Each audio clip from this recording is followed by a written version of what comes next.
Please be seated. May these words be spoken and heard in the power of love. So, that was quite a first reading, and Roger, you did a wonderful job at presenting it. There wasn't even a hint of a question in your acclamation at the end. Hear the word of the Lord? It was said very straight-faced. We heard the opening scenes of the story of Joseph, the precocious little guy. We know the one with the fancy jacket, with the long sleeves, clothes worn by somebody who doesn't ever do any work, and the fawning father, and the dreams. What an attitude this kid had. And they said that teenagers were only invented in the 20th century.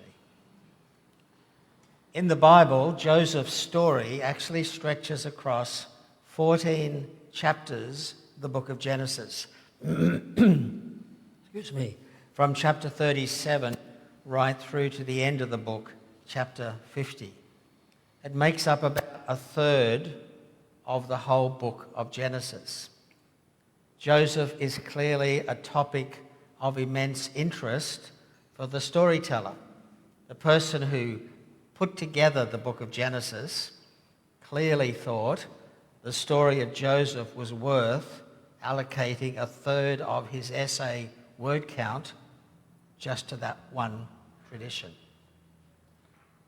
Now, there are all sorts of possible reasons for that, in that the story of Joseph going down to Egypt, as the psalm just reminded us, is kind of the prelude for God bringing the people of Israel out of Egypt.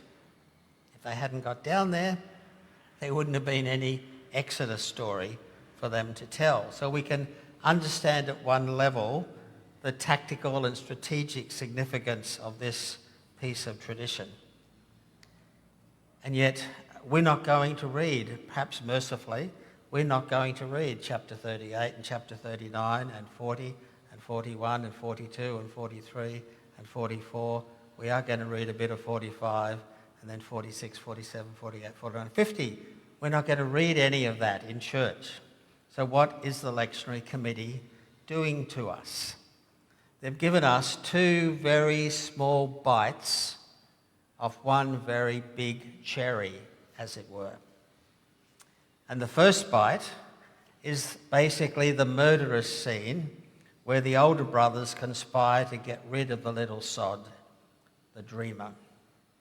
And next Sunday, we'll read the first 15 verses or so of Genesis 45, when Joseph, now the de facto ruler of Egypt, supposedly, reveals his identity to the starving men who had once plotted to kill him.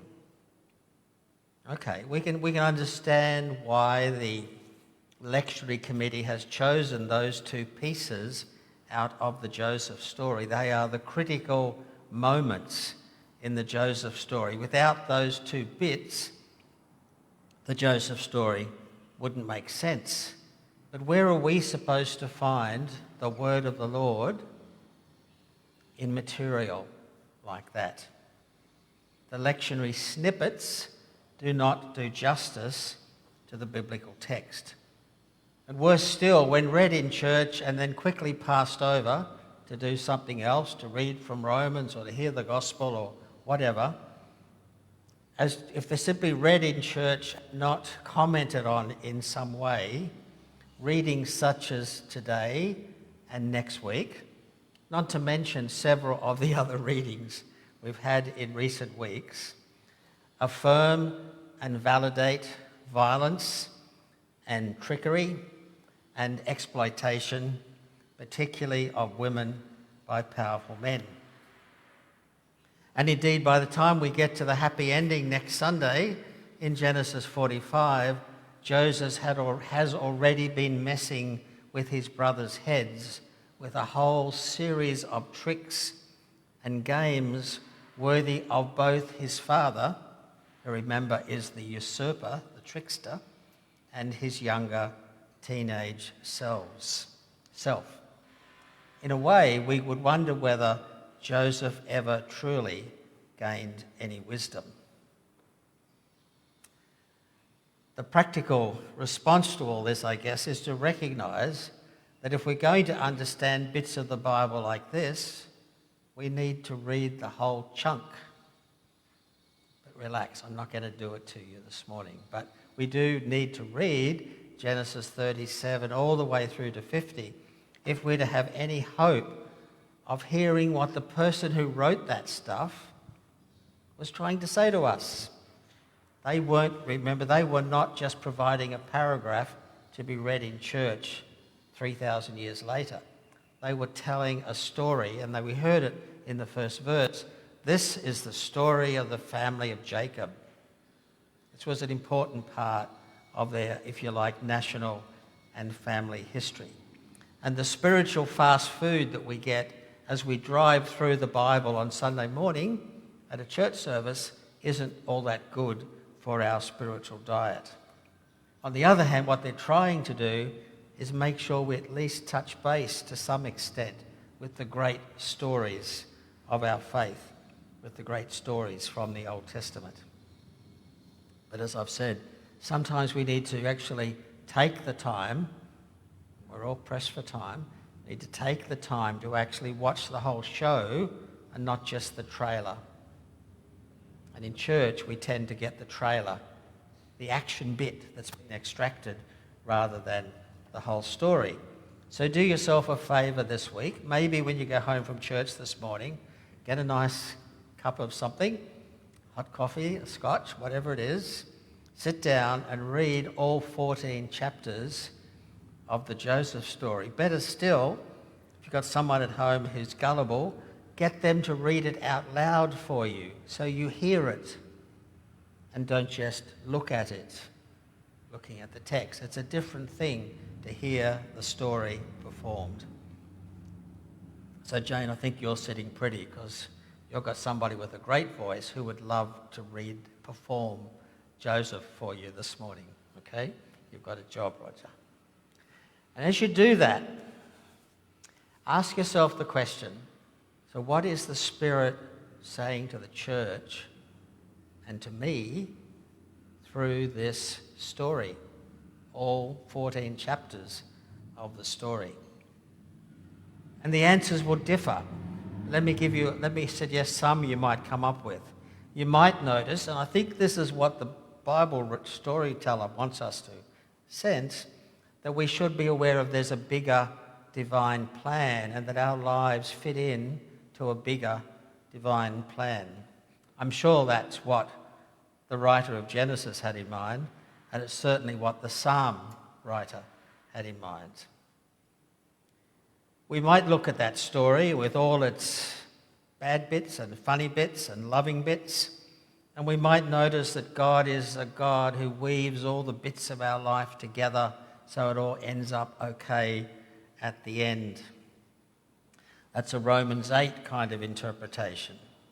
God is able to bring all things together so they work for good for those that are called. So some people, as they read the story and reflect on it, will notice how things that could have been disasters actually end up turning out for the good.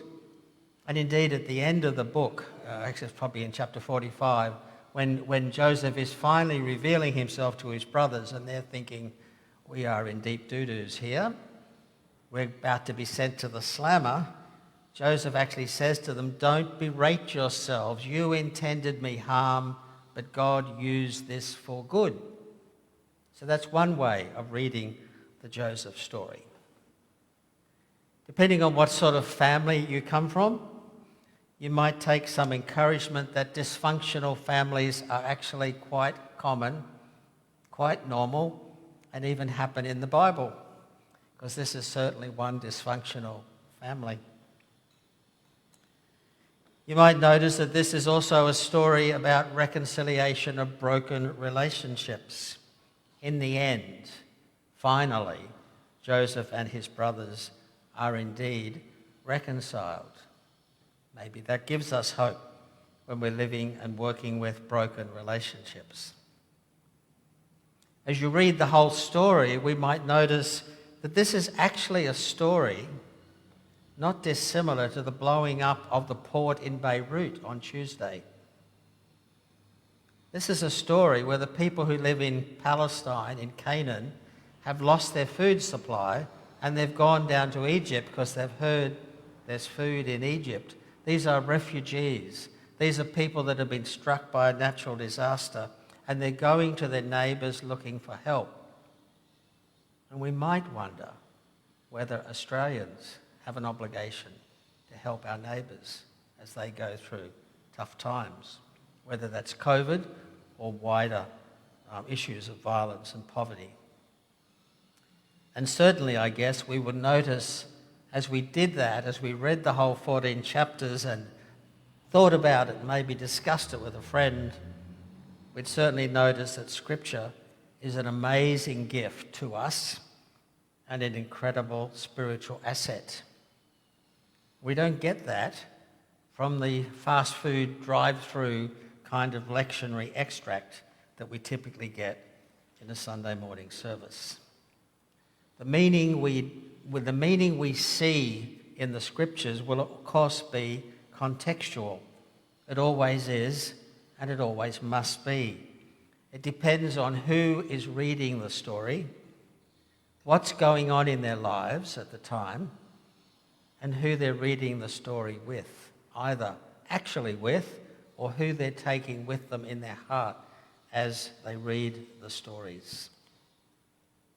So I invite you to get into the story of Joseph this week, not because it's the best story ever told and not because it actually happened historically, but because it makes up a third of the book of Genesis, and it's a really important part of what the Bible has to tell us, and it's an invitation from God and from those before us to think deeply about where we might see God at work in our everyday relationships.